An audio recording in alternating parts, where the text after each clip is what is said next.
GoreCast is brought to you by American Horrors, the greatest uncut horror channel in the world.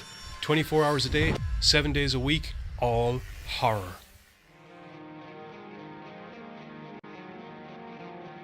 As well as the Station of Decapitation Without Your Head. America's longest running horror channel, www.withoutyourhead.com. The following program is rated TV MAL. It contains strong language and is intended only for mature audiences. Viewer discretion advised.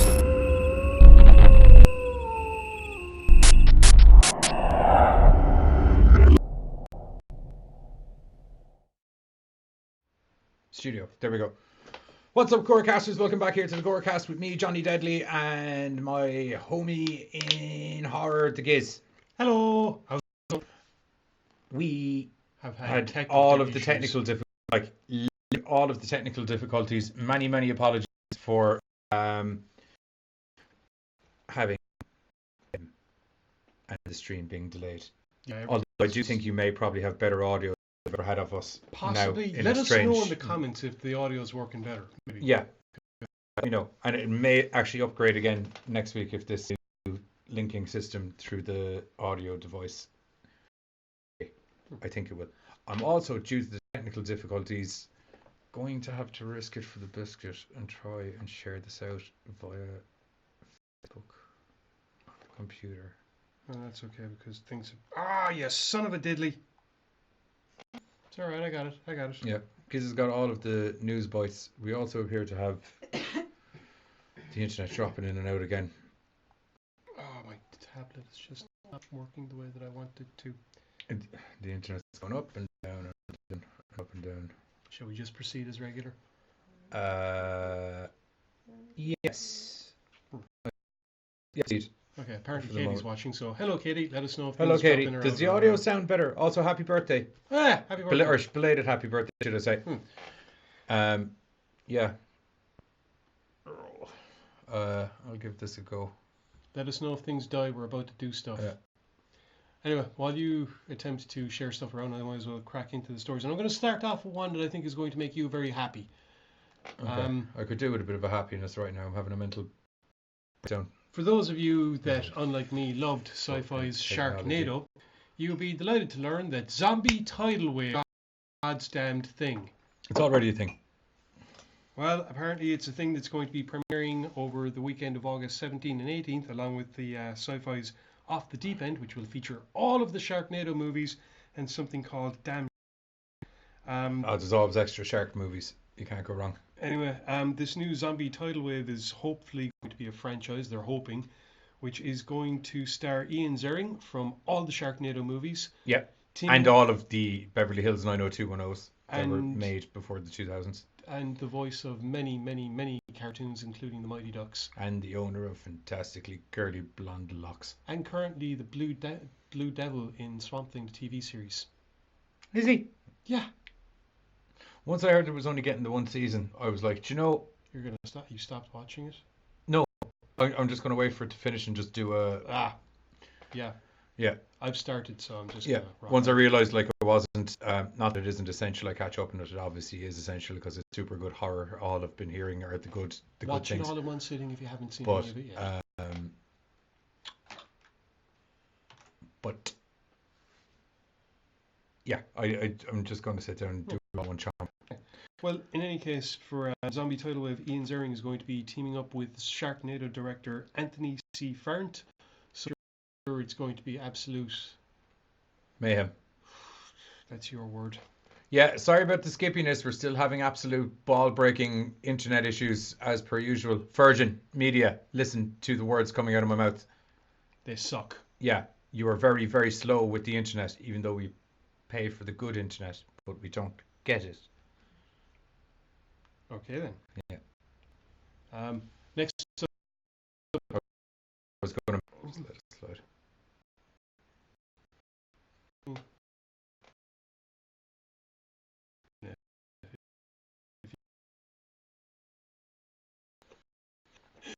Anyway, what the hell is that? I don't know.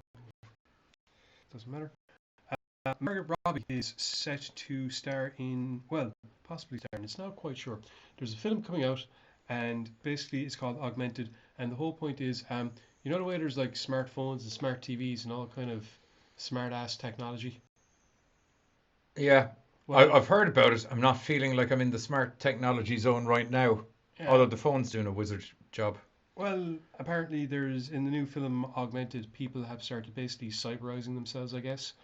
Oh yeah. Um, Fairly similar, I'd imagine, to the notion of Ghost in the Shell, whereby brain Why does augmentations, this not change ever? This is fucking annoying. which unfortunately also leads to hackers. Um, in this case, a successful lawyer is hacked and forced to commit pseudo crimes for somebody. It's unclear if Margaret Robbie will start the story with someone that's. Let's see.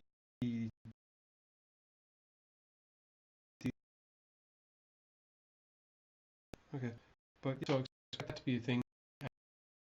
The, having your and forcing you to do things you don't want. Yeah, that could be fun. How's things going? Is it working? Oh, hmm. Okay. Great. It didn't even change the title of the. So Just internet keeps buggering me around. yeah, yeah. Okay, on to more news that I don't know. I think you probably know better than I would because I'm not that familiar with all the Final Fantasy games, so I don't know. I am familiar with all of them. What's going on? Final Fantasy 14 is being turned into a live-action TV series. Like actually, Final Fantasy 14, or when they did 11 Part 1 and 2 and 12 Part 1 and 2, which is technically 13 and The 14. live-action series will tell an original story set in the fantastic world of Eorzea, based Okay. on Final Fantasy 14. Following who? Or is Uh, it going to be original characters? uh, I'm not seeing any character names, just a lot of stuff regarding the nature of the series, magic, mysticism, whatever other elements tie into it.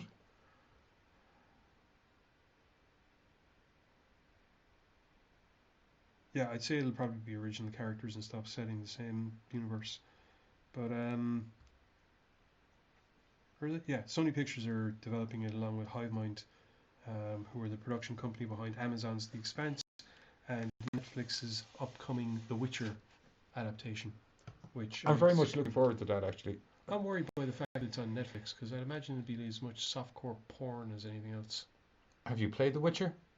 Uh, no, I've just seen cutscene movies. Yeah, it's as much softcore porn as anything else. Yeah, that's what I mean by I'm worried Yeah. about it being on Netflix. I would have thought HBO or something. Netflix got all the tits. What do you want about? Yes, after dropping all the Marvel What are you on Cinematic Universe shows, Netflix does got Like all the I've tits. seen literally And- every and it's superhero dropped. naked at this stage. There was that movie Sense8 where it was they all had like superpowers. They were able to interchange between each other's bodies, and they all had different things that they were really Yeah, I good at heard doing. that was just They all ended up orgies. just fucking orgies. Yeah. Yeah. Not actual orgies because it was done like kinetically, but it was like fucking. It was Hive mind orgies. yeah, brain orgy. That could be just as interesting. Yeah, it was. Quite I a thought quite a three good. because Netflix picked it up, or was two? No, Netflix did it originally. Somebody picked it up and continued it. I thought. No, they did like a mini, like 3 episode, which was essentially a movie finale thing. Ah, gotcha. Yeah, unless somebody else picked it up on a different channel completely that I'm unaware of. Yeah, it was quite good. It was just it got needlessly confusing, and then you're kind of like, who the fuck is who now at this stage? Because you're kind of like, okay, I know that that's the German guy's body, but who the fuck's using it? Do you know? So Kind of like okay, Altered fine. Carbon. Yeah, a little bit, Although, Altered Carbon was a lot. little bit. Any of the audience members out there, if you're able to give this an old share, that'd be great, seeing as I'm way behind. And I'm probably still going to be sharing out at the end of the show, to be honest, because it's taken that long too. Yeah. Fans of The Ring will be happy to hear.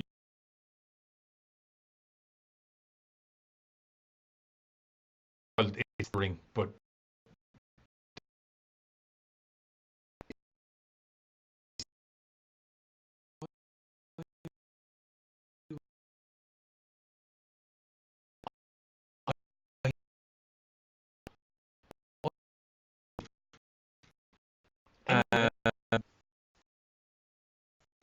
Turning to the French prequel film, which I imagine is going to be fucking atmospheric as fuck and shit your pants inducing, because, well, it's basically going to have all the kind of elements that made Ringu so popular, while at the same time also introducing some brand new elements to hopefully revitalize the whole J-horror industry, which, to be fair, the original movie kind of kicked off. So, yeah, that film is going to be getting its premiere at the... yeah. So, yeah, that film's going to be getting its premiere at the Fantasia 2019 Film Festival, and I imagine we'll all probably be seeing it not long after, because that's going to be instant awesome. What are you even doing, computer? Like, Okay, computer, is it still broadcasting us? oh yeah. Okay. I would assume Pam would have been like, You're not you've on. disappeared off air. Yeah. Air. Jesus. Yes, I know we're still here. The question is, are we still there? Where am I? Happily, Command C. Things are going smoothly. I'm Right. getting worried now. Fans of classic, and when I say classic, I mean the God's damned original that fooled a fucking world. Yes, that really happened. H.G. Wells' War of the Worlds is getting a modern TV remake series, in which basically everything that H.G. Wells wrote about comes to pass and humanity's fucked, and I can't wait. Let's see. We live in an age of anxiety. Identifiable fears are endemic of the culture. H.G. Wells understood collective, subliminal, and unconscious fear. Gabriel Byrne. That was by Gabriel Byrne, who was one of leading. No, that was by me. It was a very good Gabriel Byrne impression, though. I understand how you get confused. Gabriel Byrne's in the series. That's what I'm trying to fucking say. Yay! I love Jesus Gabriel Byrne. Christ. I love Gabriel Byrne. He's a very good Viking leader and a very good Satan. Set in present-day Europe, War of the Worlds is a multifaceted series based on a timeless story by H.G. Wells. When astronomers detect a transmission from another galaxy, it is of intelligent extraterrestrial life. The world's population waits for further contact with bated breath. They do not have to wait long. Within days, mankind is all but wiped out, just pockets of humanity are left in an eerily deserted world. I'm sorry, it's just hilarious the way that's written. Yeah, the series is going to be mainly centered in Europe, I think. I don't see a release date, but I do know it's in post-production, so I imagine it's coming out fairly soon. And I'm not sure who... Oh, it's in partnership with... Produced by Urban Myth Films in partnership with Canal for Fox Network. There we go. Oh, it's going to be coming up by Fox. And yeah, it's been released, looking very, very dystopian as fucked, and I can't wait because it's going to be great fun. And I just wish that I honestly wish that we could redo what happened when they first put out that audio drama back in the day, and people thought it was real, panicked. That would have been awesome. It's the same as the Blair Witch Project. People thought it was real. Yeah, where people thought it was real. Yeah, actually, to be fair, the Blair Witch Project used the internet, which would be the one thing that would discount. If we keep going like this, I'm going to be back to duct taping my Bluetooth keyboard onto my arm for shows. Okay. Be pretty dope. Then reach over here to hit the click button. Or I could duct tape that onto my other arm. Watch as Johnny goes cyberpunk real fast. I need more screws! That's okay. Here's one for you. Production company Circle of Confusion, who are behind The Walking Dead, Not a land of confusion. has picked up a horror script written by Dan Kay titled Wicked Tale. Described as About the contemporary... story of a massive tale that whips people in the face with it. Wicked Tales come to summer theatres near you. It might That was weird. Well, it could be. I'd imagine he doesn't whip you in the face. Described as a contemporary horror take on the classic Brothers Grimm tale Hansel and Gretel, they're thinking big here, planning on using the film to kick off a shared universe of horror fairy tales, much like Universal keep fucking failing to do with the goddamn Dark Universe initiative, which is what I'm calling it now. Go fuck yourselves. Producers are aiming to build a shared universe franchise of horror films based on reimagined versions of classic.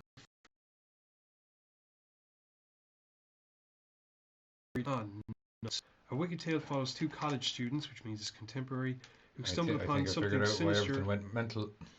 Okay. Who stumble upon something sinister in the local woods after an altercation with a fellow student leads to deadly consequences. Facebook updated something. Okay. Everything's different.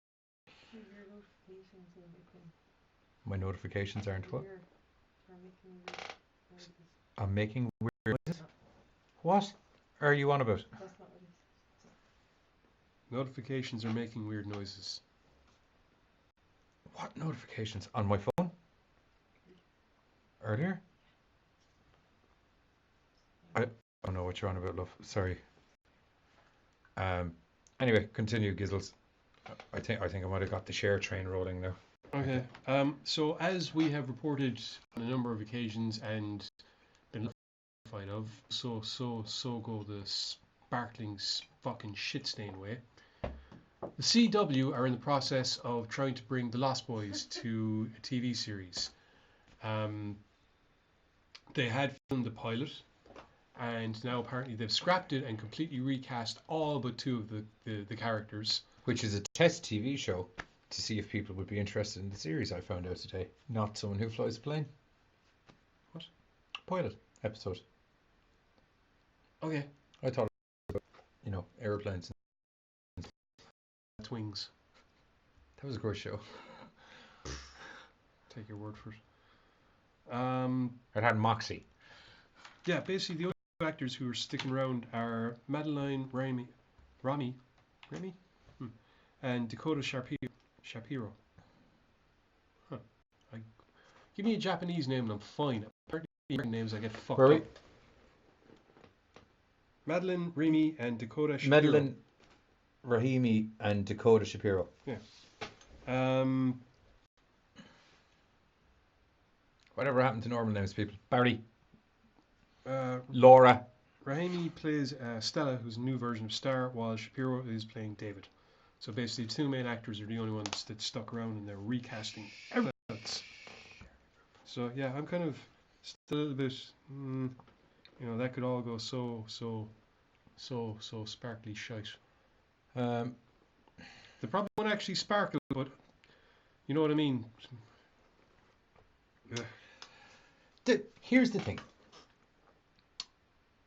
Lost Boys was, and we've mentioned it before, as much as I absolutely adore that movie to the ground, it was the predecessor to the sparkly, twinkly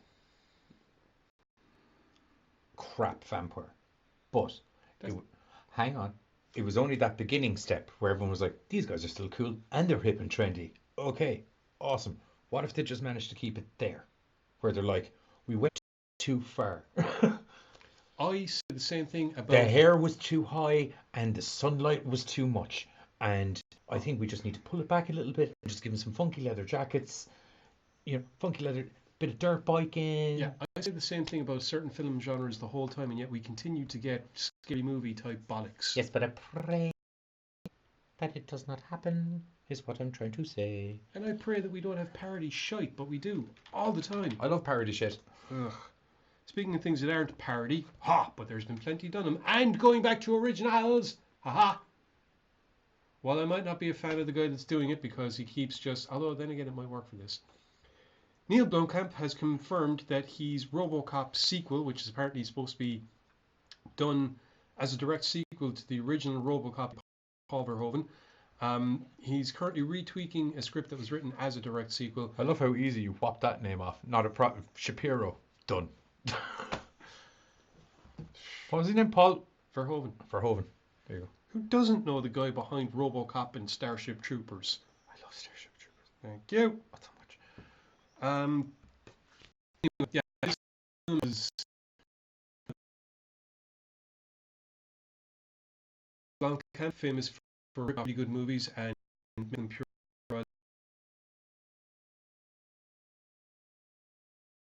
He's no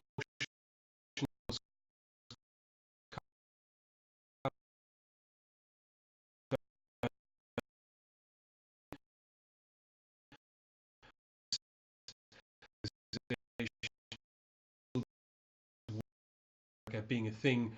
By the way, your president is an Oompa Loompa that basically runs a company. I'm going to have to put a veto on this. It's just, I'm going so with Oompa Loompa coming up in conversation. I'm not saying I like the guy. I'm saying I'm pretty sure we can just do an episode without him coming up at all. Hey, I don't think we're talking about a film that basically was famous because of its satirical influence. Most notably, the fact that the entire country of America becoming privatized, ran by in charge of a big company. You know, kind of bears similarities. Which I'd be surprised if they didn't take the piss out of once again in the new RoboCop movie. Which, and here's the point, is gonna have the original goddamn suit. Won't be sleek, moving fast, inspired, thinking that looks easy. No. This time it's going to be clunky, stiff. Wait, hang on. Okay, I'm going to take a quick look at the chat and see what we got going on here at the moment. Okay, just because we just moved on. To asshole. What?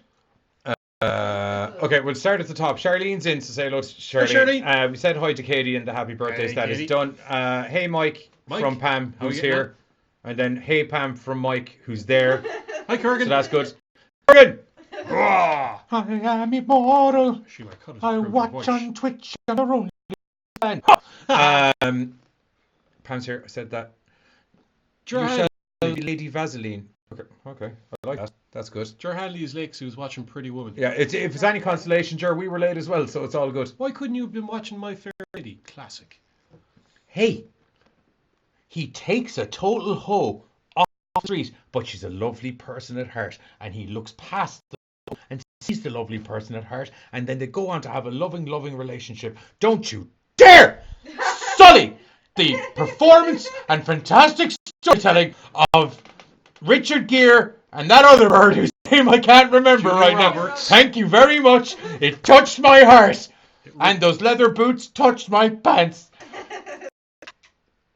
Pretty woman. Have you seen My Fair Lady? Yeah, I've seen My Fair Lady. It's a classic. Then you know that it's basically Pretty Woman. I know it's Pretty Woman, but you know My Fair Lady didn't have knee-high leather boots, buddy. That we could see. That we could. What? You don't know what's going on underneath Victorian skirts. Midnight Rider's in as well. Say hello. Midnight Rider, how we doing? Where's the comment? I thought that was going to be here. There's a Midnight Rider. This conversation is far too sensible. Once I finish sharing shit out like I normally would have done before the show starts, I think he's using headphones. Just went RIP headphone users. Sorry, I need to learn how to kind of push back a half an inch when there's a rant on the way. Do you know what we need to do? Fuck! Oh. Sorry, Katie. Do you know what I need to do is bring back the rant. Those are big eyes that would actually just knock her. Okay, on to the last bit of news. Because I've been waffling on for a while now.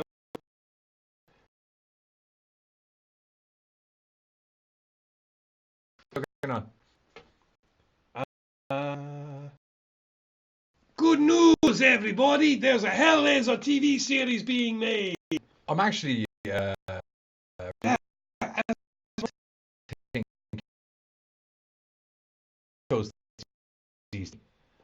if they're willing to put money into it, it means they're already paying more attention to it than any of the films that have come out.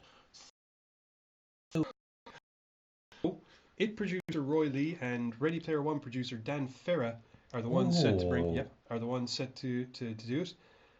They've joined forces with producer rights holder Lawrence Kuppin, David Saltzman, and Eric Gardner, who have controlled those TV rights since New World was sold in '89.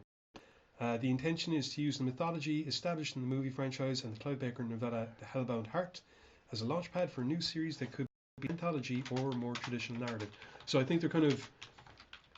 I could see them doing like something that has a narrative that's like one person that keeps running into stories about the magic box through time or something, or Xenobites running into people. I don't know. The producers will first set a right because of Richard Gere, which I'm actually a bit upset that he got with the hamster. You heard about that, right? I don't know if it's actually Julia true. Roberts stuck a hamster up his ass. No, from what I understand of the Because apparently Hollywood, if you pay them enough, from what I then- understand of the Hollywood legend, Richard Gere stuck a hamster up his ass.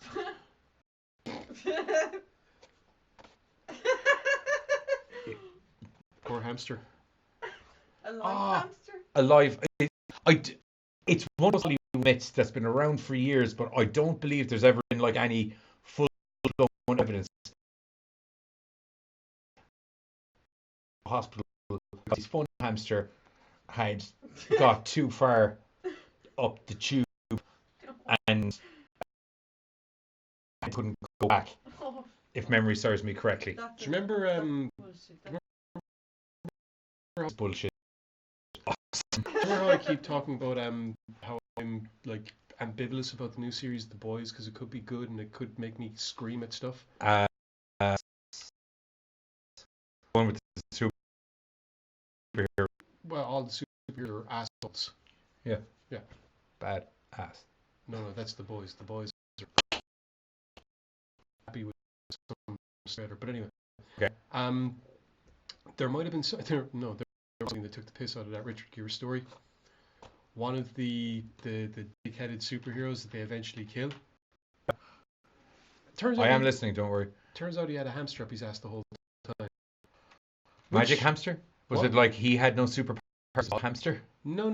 Fuck! Imagine if you had a magic. That is the dude. That is Katie. I nearly said and I held it down so it didn't break you. We should write a comic book. That's a comic book, dude. A guy finds a magic hamster that's got superpowers. No, he puts the hamster like the superpowers.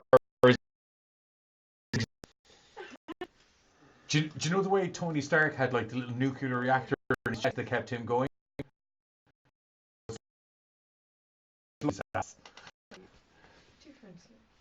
Anyway, I was going to say again, The Boys. This isn't hitting on any trending. I was going to say if they do it right, expect the superhero coming back to get his hamster.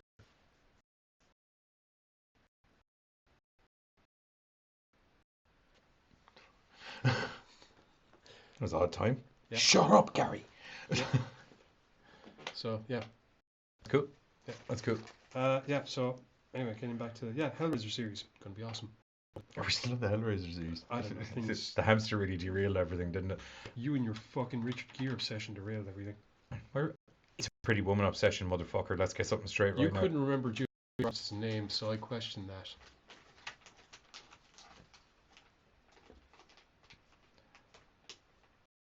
I have no comeback to that. I win.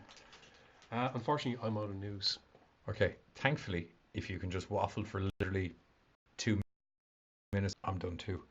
Yay! Will I waffle about? You forgot news? No, I didn't forget news.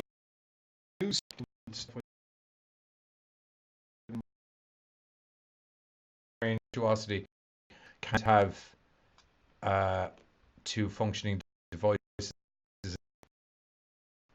And again, it could just be me. Any of the usual groups that we share out to, if I have few, I will share it out to you tomorrow because I'll know once I go back through. Or if you're watching us, you could share us yourself. That'd be freaking awesome. That actually, if you could do that, that'd be better. And I'll give you like an air high five right now. Oh no, wait, we should do it like in the wrestling way. 3, 2, 1. Okay. Magic Hamster sounds like a grunge revival band. That's actually not a bad idea. Mentally noting that. We've all been there. I'm assuming that's the Magic Hamster thing. Why would someone do that with a hamster? Because it's got magic powers. It's so loud in Irish. That's what was written on my school report. And we have all of that covered. Okay, cool. Movies. Fuck. It took a while. But we got there. I have to remember to move my bad leg around the thing now. Okay. I should be able to control everything from my left hand. I honestly thought he said I shave ye every day.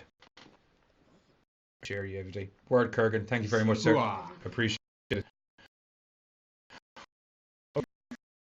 Up tonight is Landing Lake. Do you have release dates in what the email?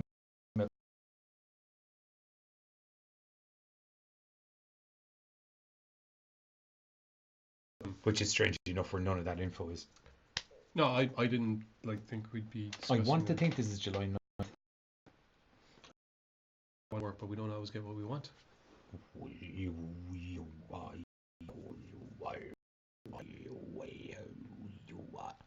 That did nothing. I don't care. Get away! Shite. Where is it? Figure that out, and I'll proceed into the movie a little bit. Okay, Landing Lake follows a group of 4 or 5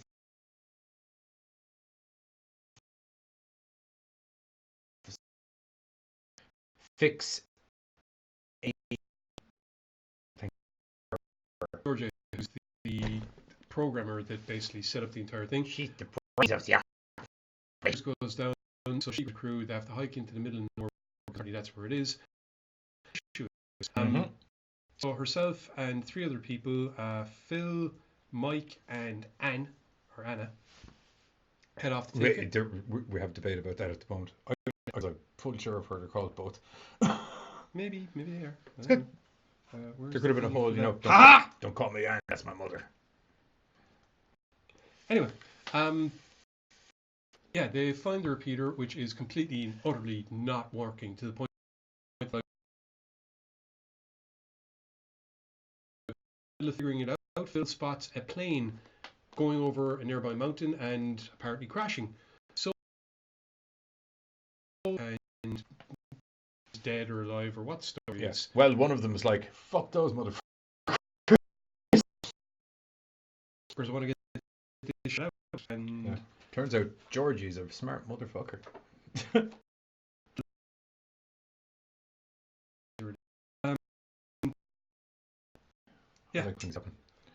So anyway, like I said, they go off, they find the plane where they find 3 pilots, and one coked up hussy who's had a great time.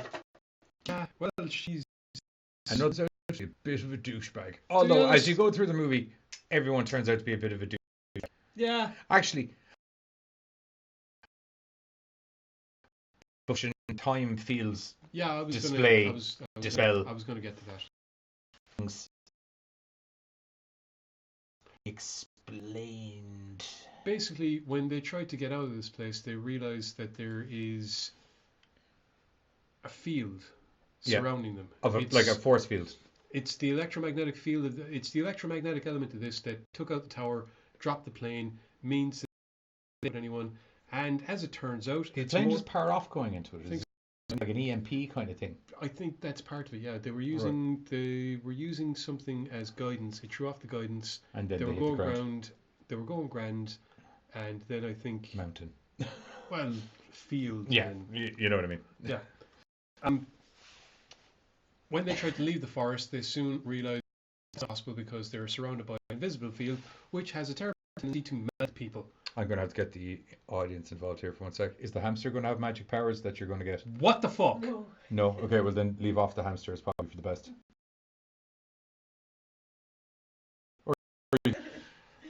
What the fuck?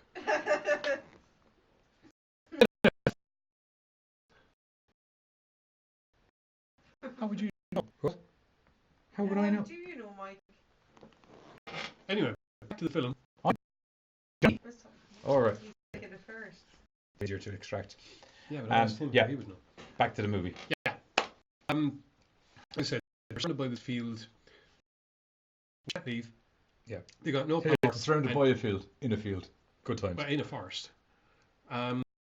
They've got no power, they can't leave. You could have let it. And it slowly starts to affect their minds to the point that they begin to lose their inhibitions, basically. Yeah. And becoming more aggressive, You got guys turning into well, as I said, All the most of characters- bar the nice fella, Phil, yeah, pretty much everyone seemed like a bit of an asshole before the force field showed up. That's what I was trying to get into earlier. Yeah.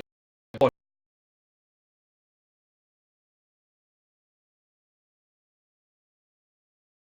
it's flicking the bean. apparently, Yeah. yeah. Until later on, where someone flicks the bean for her, and then she doesn't like it and runs away. But then later on, she I think does she was like just it. cop surprised.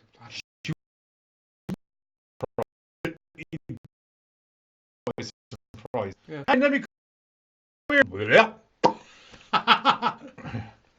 Exactly. Nice weather we're having, isn't it? Yeah. Not exactly the way it happened. Yeah. But anyway. I was thinking about doing some Franken beans for lunch. How's that make you feel? Eventually, it's discovered that. All right, I'll talk to you later. Eventually, it's discovered that there is like an alien ship that's crash landed in. Given the way this film goes, there's a time dilation element to the field as well, and it seems that Where people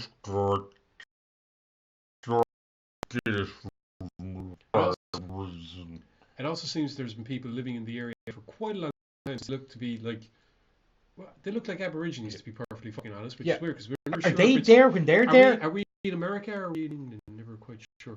Yeah, because it's weird. Half of the people are Irish and half the people are American. I think Landing Lake is an actual place. I remember like a load of I don't know. photos popping up. Georgie spots the Aborigines when they're moving into the forest. Okay, so the Aborigines are actually there. I think so. Right. There's a lot of this film that because of the head fuckery of it, you're left kind of going, is that? And there's enough of them that, to be honest, isn't explained very well, and as a result, you have to kind of make assumptions and guesses based on whether or not you're a sci-fi nerd. There's also a lot of stuff. That's what I was going to say. There's a lot of stuff that if you're a physicist and or a total sci-fi nerd, actually even a physicist might get baffled in this. If you're a total sci-fi nerd, because physics can go out the window that way. Yeah. Theoretical physics. Although theoretical physicist could be like, actually, that would have been great to have during the movie. But I'm like, do you know what it could be? Tell me, oh wise one. Well, to be honest, the idea of having the energy from a protective field such as this affecting the minds of people that have never encountered it. I mean, I think part of it is supposed to be that they have no idea of how to interpret the fact that they're surrounded and encompassed by an energy wave, which is clearly affecting them. It's affecting time, it's affecting them. It's not just like a field that they can't walk through. It's like a ever-present energy dome, basically.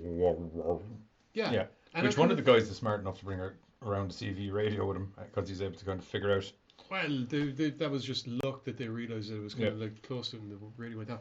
But I liked the idea of the human mind not being able to comprehend what it's dealing with, not being able to comprehend the information that its senses are taking in, and just figuring it out in its own way and coming up with all these mad delusions and shit. Yeah.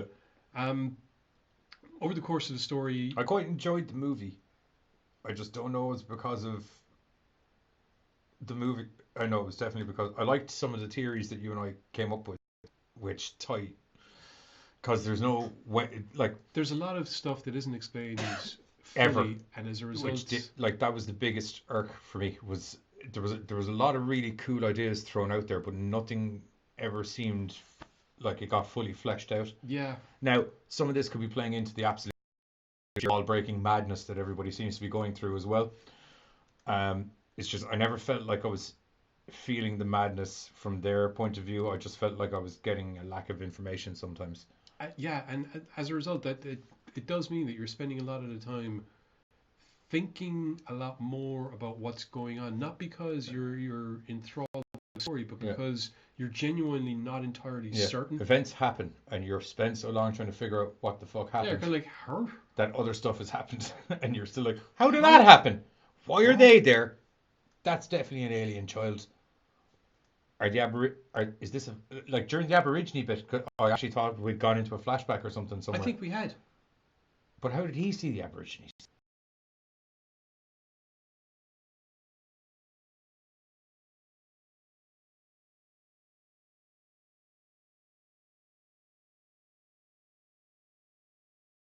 Oh, it's very cool CGI stuff, and the practical effects that were done on people as well as they started to kind of like Anna, she deteriorated through the movie, looked freaking The awesome. Hooker, the hooker in the dinghy.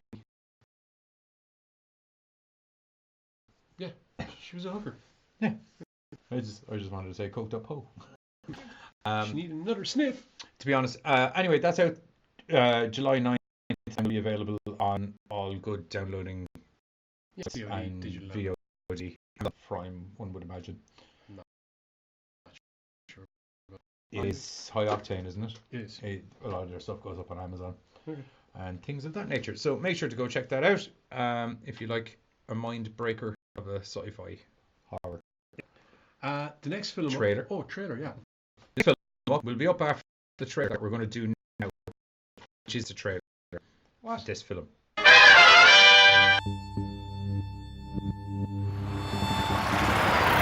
Hey, it's crashed! Oh God. Are you sure? Get me out! This way! I don't think it's a good idea to leave now that help's coming. The pilot never sent a mayday call. Nobody knows we're here. The sooner we get out of this place, the better for everyone. You stay out here. You keep an eye on them. We have a right to know who it is we're dealing with. It's a force field. The transmission generating the force field is in the lake. We're dealing with a very powerful electromagnetic force field. It's just us, and only us, that can't pass through. There's something in that lake that won't let us out. Jack, we need to go! They're using a weapon to experiment on us. Help me, Jack! Jack! There's something in that lake you don't want us to know about. And it's not earthly.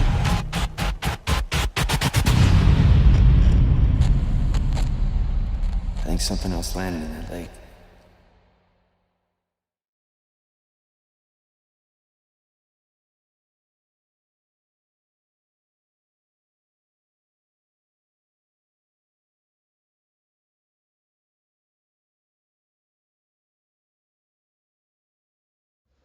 And we're back. Okay. Could someone please tell me, just out of sheer curiosity, does the audio sound better through this Jourdan mic thing that we're using? Because one would assume it should sound clearer. Anyway, on to the... Oh, son of a bitch. I've never heard you scream son of a bitch so many times in one night. Highly entertaining. Yeah, well, God's damn monkey fracking thing. Right, okay. Next movie. Ha, okay. You alright there, Ted? I am now. Got your So this page. stuff works. Oh, you bastard and bastard. It's okay, though, because I got some in my head. Is this the movie you're playing tonight or July 9th? We're not playing a movie tonight. It's being released on July 9th. Yeah. We don't play movies. We review them. We review them. Yeah. Like the next film up. Except for on American Horrors, where we occasionally show up and do play movies. Well, Okay, occasionally. Yeah. Yeah, okay. But yeah. Okay, like, we're definitely going to wire the mic into this thing next week, I think. the next film on our list is also going to be released on July the 9th, and that is The Darkness Within. This is good. Yeah, it is. It's a nice, proper headfuck movie. Yeah. Huh. Is it two names? Okay.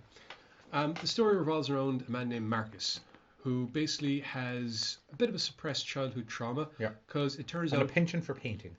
he's all worked on one of the many numerous projects back in the day, which revolved around remote viewing, which is the application of telekinesis, I suppose, to basically spy on countries while being safely seated in your own place.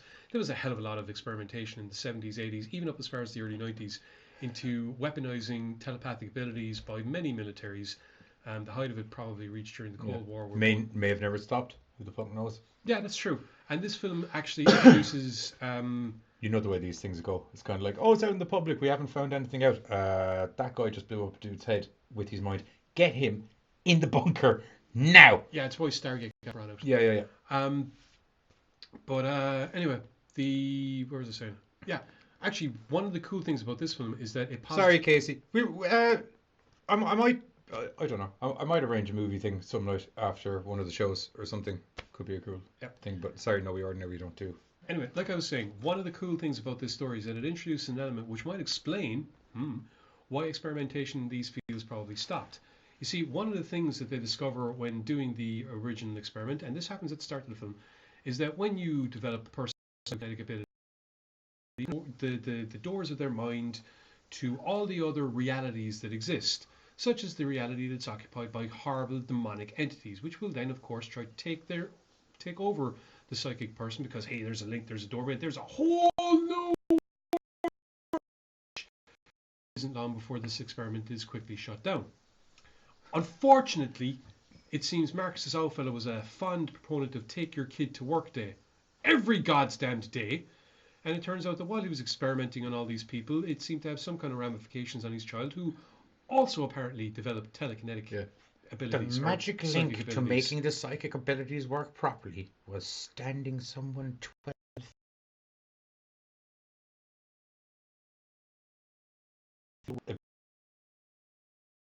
I just can't remember much of this stuff. All he remembers about his parents perfectly honest. At first, he remembers it from him. When we see Marcus as an adult, 28 years later, he's in therapy. His therapist trying to help him, as part of his parole, because one would assume he kind of went off the deep end, come to terms with the demons of his past, so to speak. And the demons of his future. Yeah, and the demons of his future. And perhaps through this, we are shown the story of Sarah, who we imagine is Marcus's ex. Something's happened between them. She's had a restraining order filed.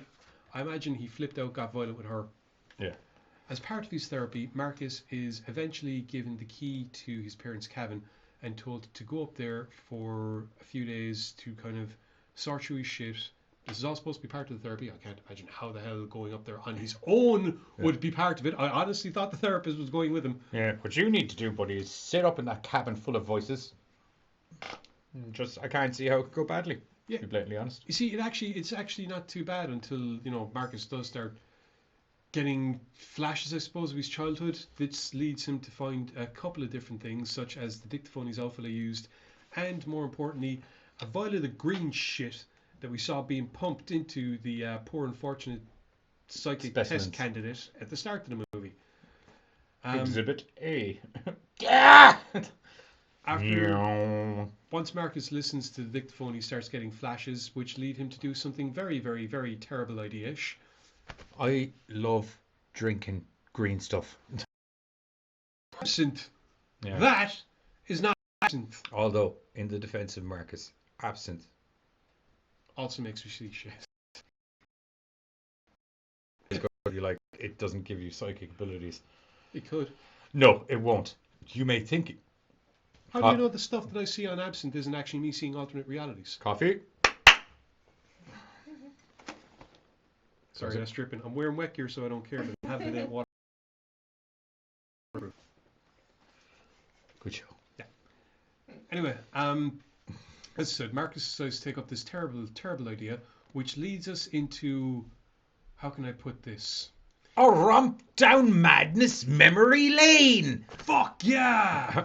I mean, this film does such a good job that you legitimately, even at the end of it, are not quite certain if what you saw really happened or was just more of Marcus's fucking insanity. Yeah. This film manages to learn the interesting line whereby you're not sure if Marcus is actually nuts or if he is trying to force it through. Actually, you're pretty sure it is a demonic entity. Marcus very much lean that way. But Marcus is also fucking nuts. Yeah, he's pretty much cuckoo. It's done very well, where it's like they lean you very much one direction, but they've explained so incessantly throughout the movie, this guy's fucking cuckoo. And just to give you a heads up. And it isn't helped by the fact that Marcus does discover stuff that lend credence to the fact that mad shit happened to him when he was a kid. More mad shit happens, but unfortunately in such a way that Marcus, the audience, everybody is sitting there going, did that shit actually fucking happen, or is he just tripping balls against on the shit that he saw that he thinks happened when he was remembering? What the fuck, man? And the entire thing is just put together. And really, for like 3-4 actors in the There's only maybe 2 actors. That's not a bad. Actually, okay. Kind of like this mixed with the labyrinth.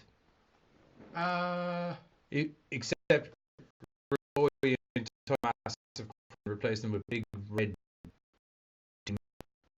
Yeah. Yeah. Yeah. There is a specific. Yeah. He does see dead. We just don't know. Does he see dead? There's an interesting thing that happens whereby somebody's dead, but you're not really sure are they actually dead or is he just seeing them dead, or even like I said in the movie, you're still kind of going, what the fuck is going on? In a good way. Yeah. Not in the we don't know what the fuck we saw. In the I know what I saw. I'm just not sure if he's not, which is the point. And it's well done. It's so well done. This is also as a movie as well, but this was really otherwise the movie was shiny good as well. Like it looked pro. It looked pro as well, but the use of some of the shots to tell the story when there wasn't dialogue going on was absolutely great. There's like a whole story being told through the way some of the shots are done, running parallel to the story that's going on, unfolding in front of you as well. And it was coloured really nice, and the soundtrack was really, the score was really good. The story does move. I'm not going to say slow because that opening is fucking. It's a slow burn. It's a slow burn. Once he does the thing that you shouldn't have done. I'm not drawing a comparison, but Silence of the Lambs is a burn. Yeah. Do you know what I mean? Yeah. It's that like there's when you're doing a proper mindful, yeah, you do need to take some time to explain the mental steps that will eventually crumble on top of someone's brain and make them go. Yeah, exactly. And this is what the Darkness Within does. Yep. Really overall, good. Credit to the lead actor, by the way, as well. Marcus is the Paul Flannery. Paul Flannery. Yeah, that's the guy who plays Marcus. Great. Marcus and Blaine. Yeah. Who's Blaine? Look into my eyes, not into. No, that's the wrong one. Yeah. The magic is coming. Yeah. David Blaine. Shazam. Anyway, any case, like I said, Darkness. Yeah, I was going to say Darkness 9th and go check it out, but trailer. July 9th as well. That's what I said at the time. It's all July 9th. Okay, that's all good. Okay, Darkness Within trailer, and then we'll be back and we'll be doing our trailer and we'll be into the final movie. Now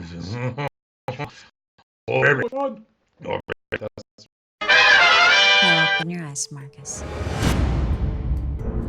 When did your parents go missing? August 8th, 1991. And what happened to them? My best guess is they're dead.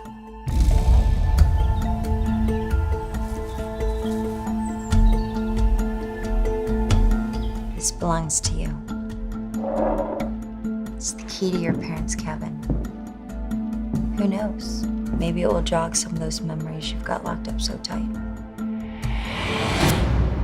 Marcus, what's going on? Sarah, what are you doing here? I can't be certain, but it would appear the experiment has attracted some kind of malevolent entity, something evil, possibly not from our plane of existence. This isn't real. I think I've done something terrible. I don't even know what's real or not anymore. Marcus, talk to me. I was a little boy and they just left me. Marcus! What if I did something wrong? You didn't take any of this, did you? That could be the key to finding out what happened to them. What happened to me? You're special, Marcus. Don't ever forget that.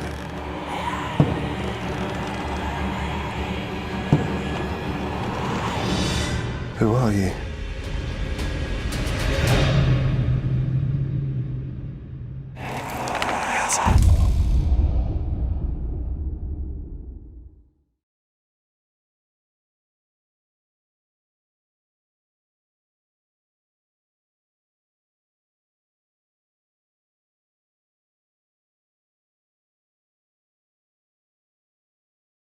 As is customary, every Sunday on American Horrors, myself and Giz are over there, and we have our little GoreCast TV episode thing, which is like a shorter, snappier, highly more entertainingly edited version of this.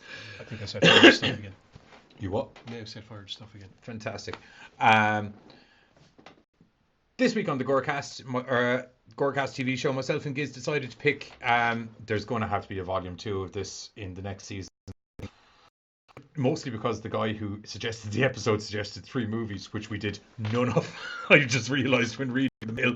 Yeah? Which are all really applicable. Oops. So, yeah, well, there's definitely going to be a volume 2. But this week we decided to pick a couple of remakes. Sorry. You good? Yeah. This week we decided to pick a couple of the worst remakes you could possibly find, in our opinion. So make sure to go over to American Horrors, 8:30 p.m. CST. God damn it! I'll do it again. I say it every week and I still fuck it up once a week. 8:30 p.m. CST and whatever that equates to as GMTs over on American Horrors. If you don't have Roku, watch it on www.americanhorrors.com. And if you go to AMHOR to add American Horrors to your Roku listings. Yeah. Cut to the trailer and then we'll be back and we'll get into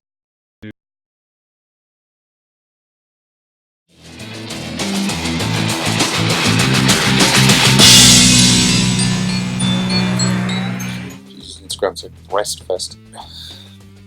Nice. Oh, okay. I think I got a film for us to watch. Hit me. 2006, The Wicker Man. Nicolas Cage in it? Yeah, that's God, it. no. App. I got a new app. What the hell is this? What's this thing? Okay. Bees! Oh god! Bees. Oh god! Why are there bees? Why are there bees? Ah! Son of a... Oh, bees! What? Well, of course they're in my eyes. They're the softest part. Oh god! Actually, that gives me an idea for an episode. Join myself and the Giz this Sunday where we're going to be talking about the worst horror remakes we can think of. 8:30 p.m. CST and whatever that equates to as GMTs, only on American Horrors. Say goodbye, Giz. If I don't move, this stop stinging me. See you all next time, everybody. Ah, God!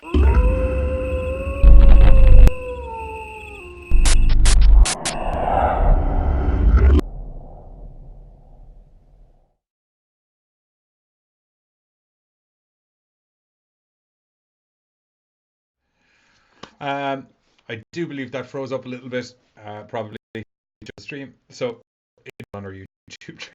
You do need to see it, and it has been shared on our page earlier in the day. So, 8:30 or in Ireland, an hour and a half from now, ish, give or take. It depends on what time the movie ends, basically. Because so sometimes it's 3, sometimes it's money. Or 8:30 on the money, depending on where you are. There you are. Anyway, if you got Roku America, AMHOR, channel code, listings, horror, all the time. Speaking of horror all the time, on to the last one. I fucking love this. I feel like doing the rant from I'm going to do the rant from the Tenacious D movie, but I'm going to change it to this movie.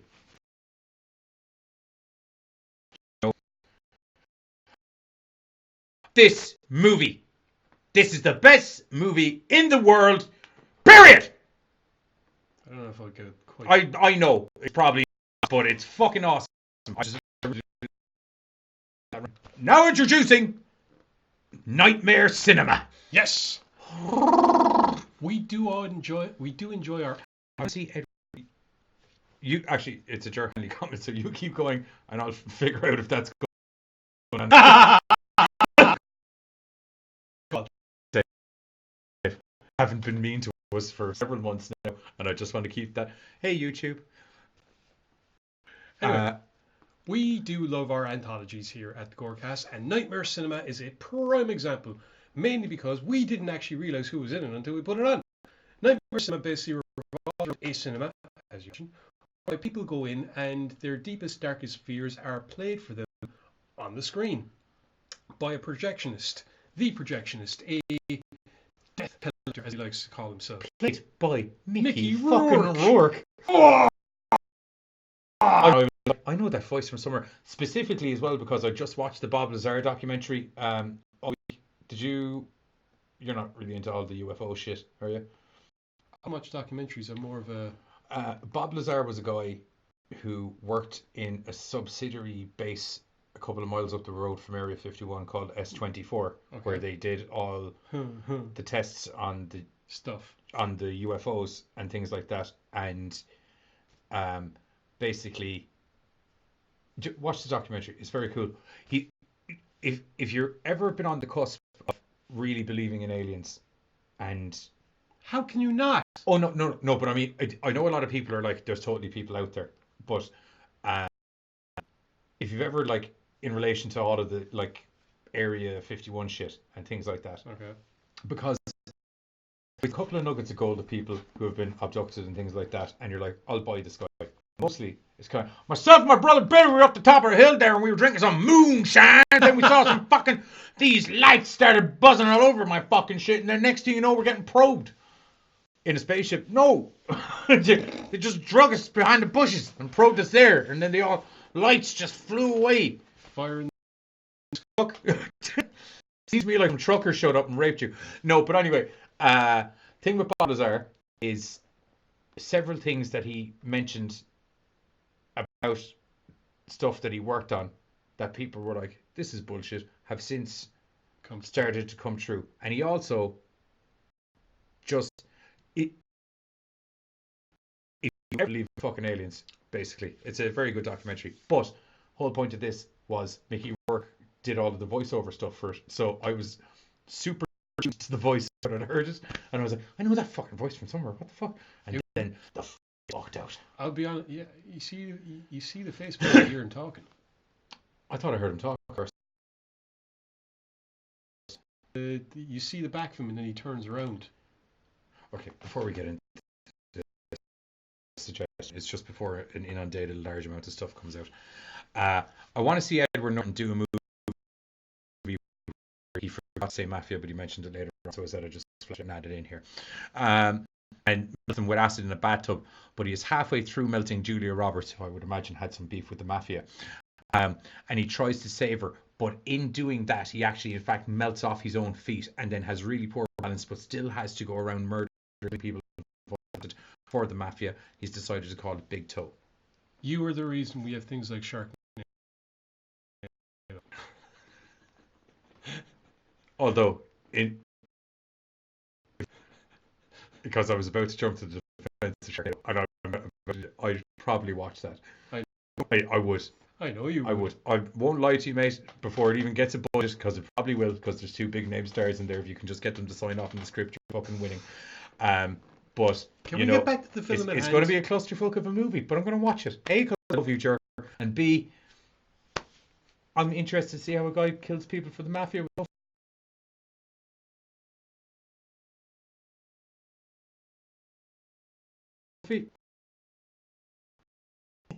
We make no money.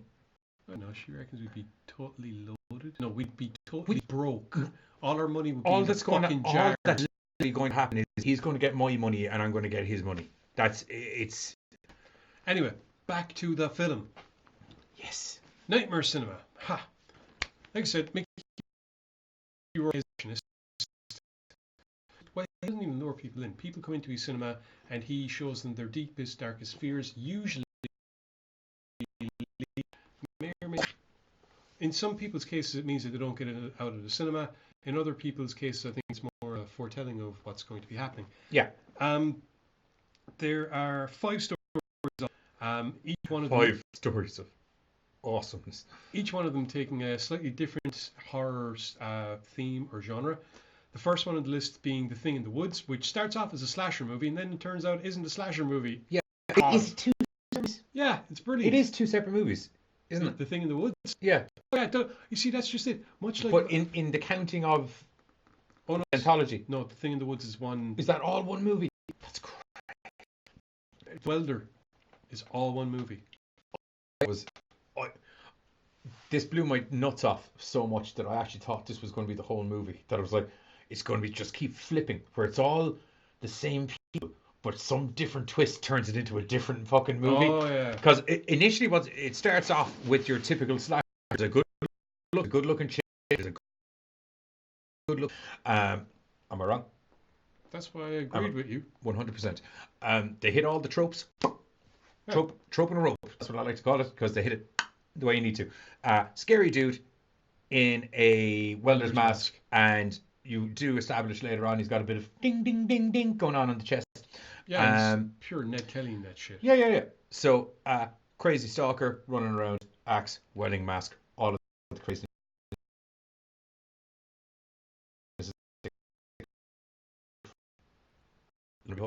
Shit happens, and I'm not going to get into the flip. Given the nature of just that story, you should have known something was up by the fantastic fight. It's kind of like, this is not me. This actually sounded sexist at all, because I'm totally standing up for chicks. If this was like back in this 80s movie, I would have been surprised by the fight. But dude, chicks be bopping these days. I don't know if you've watched it.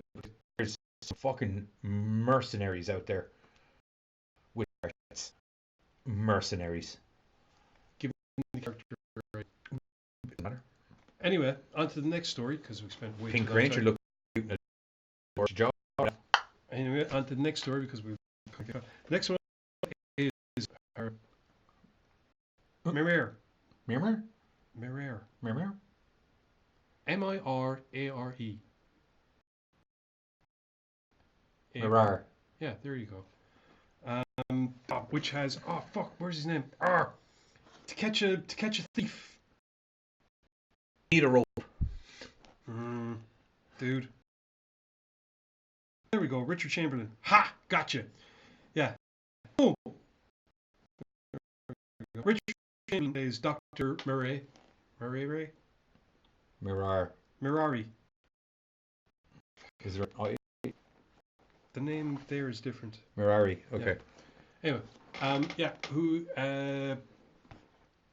basically a girl with a on her cheek, because it did look, actually, I don't give a fuck, gets talked into some plastic surgery by her fiance, which then ends up taking a terrible turn for the worse. I'm going to have to do a thing that I hate doing. This is very applicable right now. Some plastic surgery. She gets talked into doing some, which deteriorates. That's why I'm saying the boyfriend talks her into getting some plastic surgery. Then it deteriorates. Or actually, it's more about. I just wanted to get rid of this scar, and we're going to give you more tits and more ass and more vag and less hips, more chin, a little more cheeks, better hair, fluff those eyes out, and most importantly, we're going to take some of your chest and remold it into your neck here. Very much Tales from the Crypt style story that has. It's great. Oh, what's the? I want to say, Laurie or something. There's in all these movies. They're all very, very fleshed out movies. They are actually, yeah. But anyway, it's good. The lead, which is good. It's really good. This is actually really good. Next, basically, the story of it's not exactly. It's like an orphanage, or no, it's not. It's a Catholic school. It's either an orphanage or a Catholic boarding school. It's never really explained, because the only mother there is one of the teachers and her kids there. Yeah.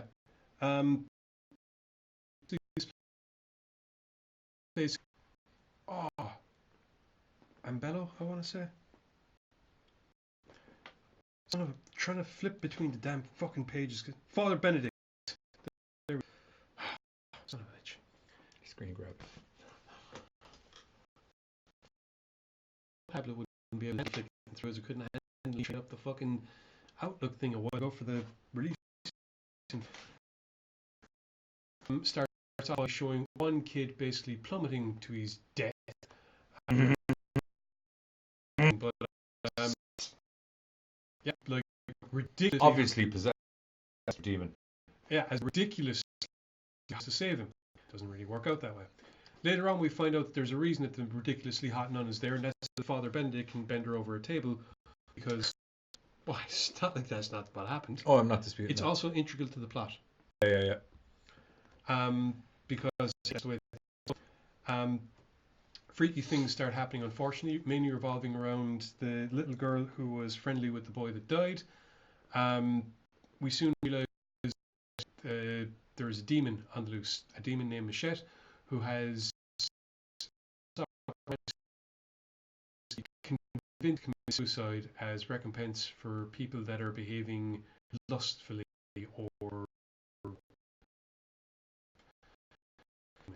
And because the priest and the nun are getting it on, opens the doorway. This thing just turns into a horror smorgasbord. It's great. You got freaky kids, you got the man, a freak mother, and you have an awesome battle in the middle of a church. And I mean battle for like everyone's souls and lives. Are we frozen? I don't know. Crap. The computer's definitely frozen. We are here. It's saying we're not here there, but it is saying we are here. So, encoding overload. I wonder what that could be. Did we kill the internet? No. Oh. Possibly. I don't know. It should be okay. Shall I keep going? You keep going, and I will just do a quick check here just to be safe. How's that sound? Okay. Next up on the chopping board is This Way to Egress. Maybe go through the end of Machette again, because I do believe that was definitely streamed out. From what point? The middle bit. I don't know. Well, I didn't really tell them the end of it, except freaky kids, demonic entities. Yeah, it's Children of the Corn, except if the Children of the Corn kids had ninja abilities. Well, it does get to that stage, yes. Yes. Next up on the list is This Way to Egress, which is a standout story mainly because it's the only one done in black and white, but it's to really accentuate the visuals in this story, and that's kind of the point. I can't remember her name once again. There's so many different characters in this film, but when a woman, she is viewed distorted, I realize that perhaps things aren't that she's going crazy. She knows that she is seeing people that are, the longer she looks, them becoming more ugly and more distorted, except for her two kids. Yeah. And the two kids that at times apparently act far ones Deadly. The kids, which then propels her to wander around more of this medical facility, I suppose. It's not an insane asylum, it's like an office building basically where the therapist works. Yeah. But as she's going around, the building itself, everything is deteriorating. Very new Reeves version of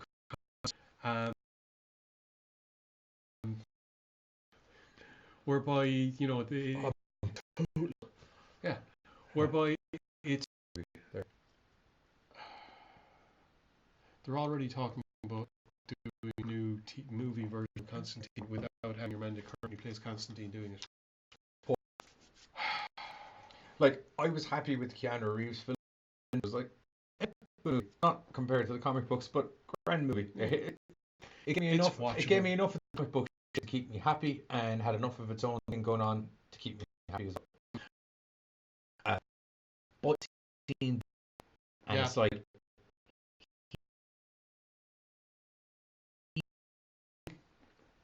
that's totally makes sense.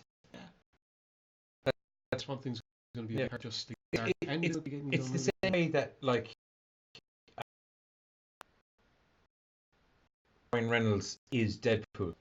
This guy is, and always was, and was born to be Deadpool. And maybe Deadpool was written to be Ryan Reynolds. I don't know, but the same could be said. I think Reynolds started acting the year Deadpool was created, or something. I don't care. Some happenstance of universes and reality and comic books met in real life. Yeah.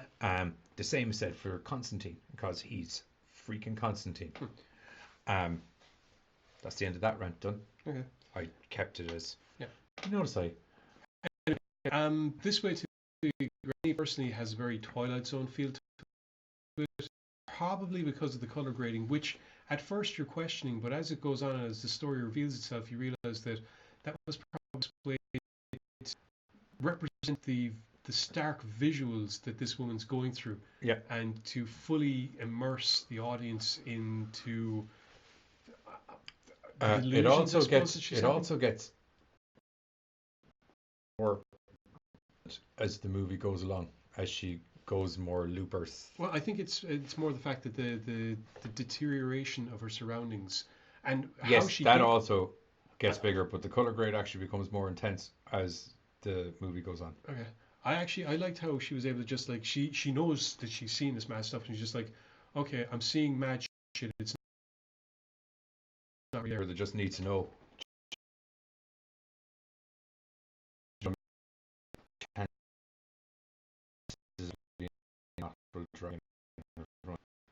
Could be.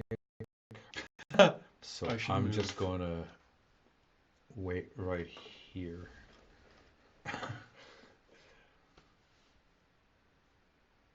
Beep, beep, beep, beep. There. No, that was me moving off the road. Or if I was on the... I just...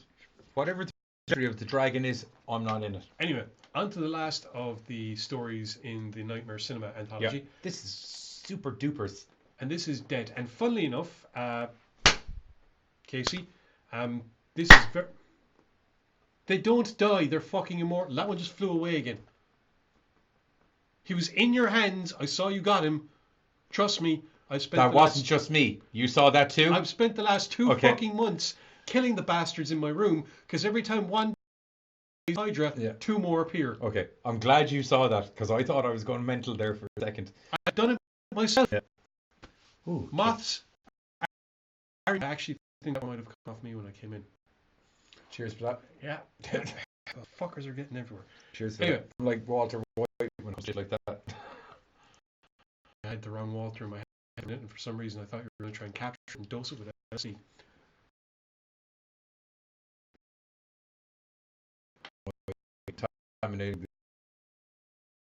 Anyway, on to the final. That's not true, by the way. That was a Breaking Bad analogy. I'm not actually. On to the final story. I know we would have blown ourselves. He would have. What? I would have stolen half your shit to make explosives. But then I wouldn't be able to blow myself up. Oh, there's still been enough to blow yourself up. You actually don't need a lot of any of this. Exactly my point. It's actually anyway, the last bit, and much to I'm sure this actually is very success. When one young gentleman who is a very, very talented pianist unfortunately dies. Unfortunately, gets shot in the back after his parents are killed in a very Bruce Wayne-esque. His parents get shot in the face and he gets shot in the back. Very Bruce Wayne-esque. I was actually just going to say, nasty bastard of a criminal just carjacks him. Wasn't that much of a horrible git. They just happened to be in the wrong place at the wrong time. It could have been anyone else getting mugged, and he wasn't really looking to shoot them at all. This kid, on the other hand, is a fucking psychopath. Yeah, he wasn't robbing nobody. He was he said he was robbing people. He was robbing them, and if he could kill someone, then bully more of an excuse. They were getting murdered regardless of cash getting handed over, basically. Probably, that's what I was trying to say. When the kid wakes up from some fucking horrific surgery after dying for 17 minutes... Oh, we're about to lose the mic. Oh, no. 2 seconds. He soon comes to realize that he can see the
Yeah, we're back. Yay! Was there a picture of the coffee cup? Yeah. Because it's a separate video stream. I'm making this. I don't know if it was me trying to mime the rest of that film, but you know, I'm very sorry if there's a buzzing noise, by the way, because I'm. No, it's definitely working. Okay. Anyway, yeah. Kids start seeing dead people, and then it turns out the horrible bastard that whacked his parents come for. It's also the kind of gives us a resolution to the overall thing with the death collector, explaining what you would have figured out. They're just all applauding the fact that it fixed it. Yay! Yeah. Overall, this movie's fucking amazing. Like, there's literally, you know, the way ordinarily when you see an anthology, one, maybe two, these are all top notch, absolute brilliant. This one's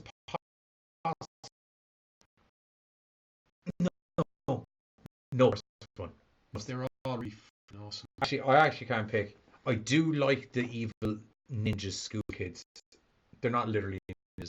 I like the sexy nun. Good as well. Time for a sexy nun in my life. Anyway, Nightmare Cinema is getting. Nightmare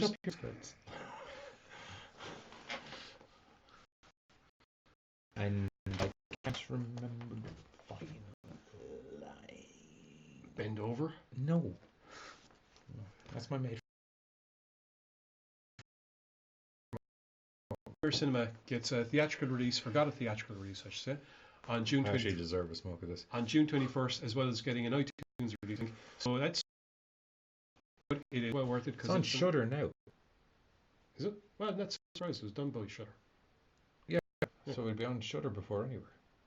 I can imagine. The film had its world premiere at the Fantasia International Film Festival in Canada on July 13, 2019.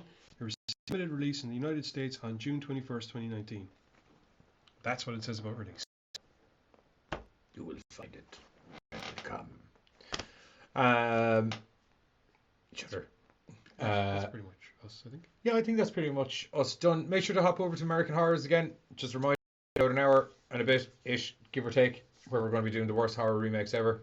Oh, the bees. Trying to move the thingy over. Let me see what the bees, the bees, the bees, the bees, the bees, the bees. The bees. Is back. No buzzing. Okay, sweet. It must only be when I'm playing PUBG. Thank God for that.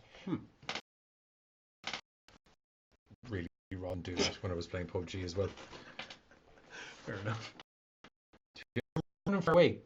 You're lying and you're waiting for someone to come up and fuck them up, and then all you get, you know, is that a fucking car coming my way, or is it the fucking battery? Is there a fly in the room?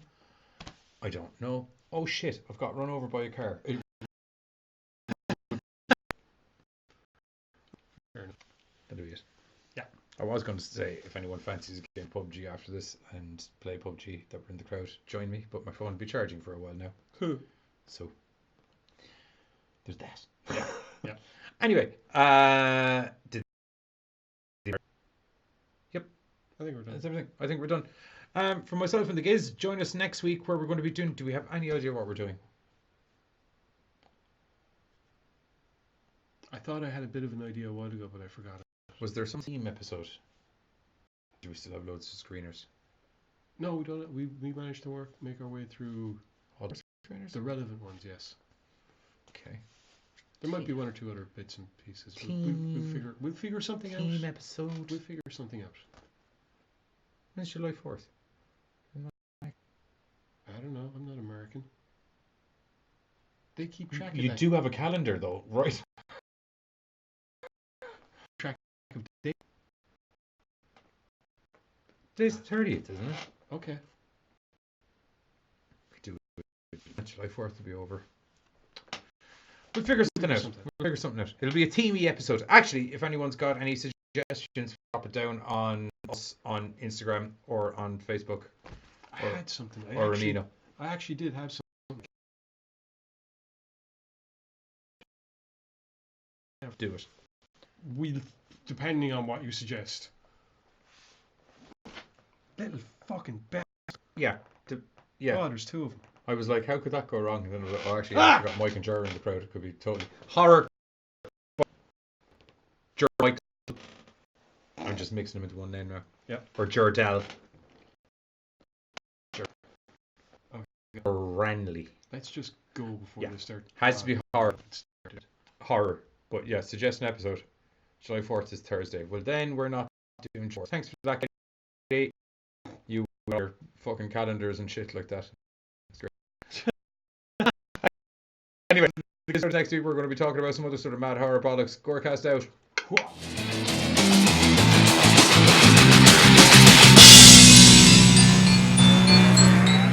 Jesus, Instagram said West Fest.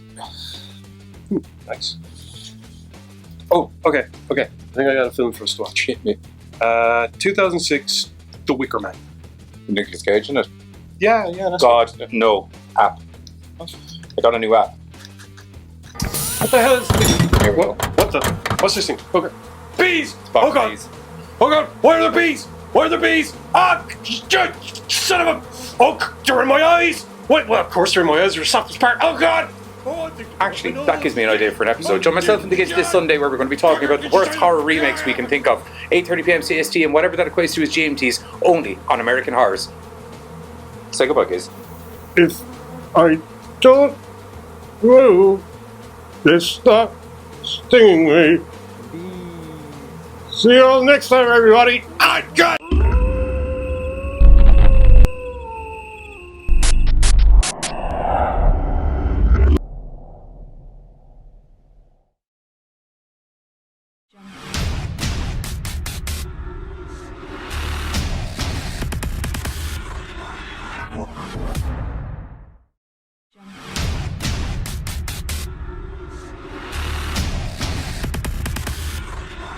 What?